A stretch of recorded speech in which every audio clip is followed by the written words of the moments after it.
Nouakchott abrite la 63e session extraordinaire de l'Organisation pour la mise en valeur du fleuve Sénégal. Voici pour les titres. Mesdames, Messieurs, bonsoir et bienvenue à cette édition du journal. L'Organisation pour la mise en valeur du fleuve Sénégal a tenu cet après-midi au Palais des Congrès sa 63e session extraordinaire. L'objectif principal de la rencontre est l'examen des rapports d'activité et des défis auxquels l'organisation fait face. Abdoul Adamaba. Au menu de cette 63e session extraordinaire du Conseil des ministres de l'Organisation pour la mise en valeur du fleuve Sénégal OMVS, l'examen du cadre particulier de la CEMAF SA, société d'exploitation de Manantali et de Fello, les solutions à apporter aux problèmes administratifs et financiers de cette entreprise, l'état des équipements, la gouvernance, les perspectives de ce patrimoine commun, entre autres, ont été abordés. L'engagement des chefs d'État des pays membres de l'OMVS a été mis en avant. Votre engagement est inspiré de la volonté des chefs d'État de construire un espace intégré de développement autour du fleuve Sénégal. À ce propos, je voudrais remercier son Excellence Bandaou, président de la République du Mali, président en exercice de la conférence des chefs d'État, ainsi que ses frères, son Excellence professeur Alpha Condé, président de la République de Guinée, son Excellence M. Mohamed Ould Cheikh Kazouani, président de la République islamique de Mauritanie, et son Excellence Macky Sall, président de la République du Sénégal. Leur soutien ne nous a jamais fait défaut et conforte notre organisation dans son rôle d'organisme de bassin de référence mondial. Nouakchott est une ville qui a fortement marqué le parcours et l'évolution de cette organisation.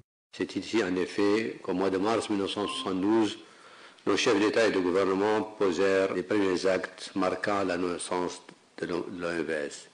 Et quel meilleur témoin que Nouakchott des réussites de notre organisation. Nouakchott qui aujourd'hui est alimenté par l'eau du fleuve, qui boit de l'eau du fleuve et qui tire une partie de son électricité de Manantali et qui bénéficie pour sa sécurité alimentaire des terres irriguées du fleuve. À l'heure où à travers le monde l'eau est souvent source de tension, nos pays ont réussi à bâtir autour du fleuve Sénégal un espace de paix, de fraternité et de solidarité, duquel nous devons tous être fiers. La société d'exploitation de Manantali et de Fello, qui est aujourd'hui au cœur de nos préoccupations. Cette société, née dans un contexte assez particulier, occupe une place centrale dans notre organisation, eu égard aux responsabilités qui lui sont confiées. Notre partenaire sud-africain d'alors, Eskom SA, nous a accompagnés dans la gestion du réseau pendant plusieurs années.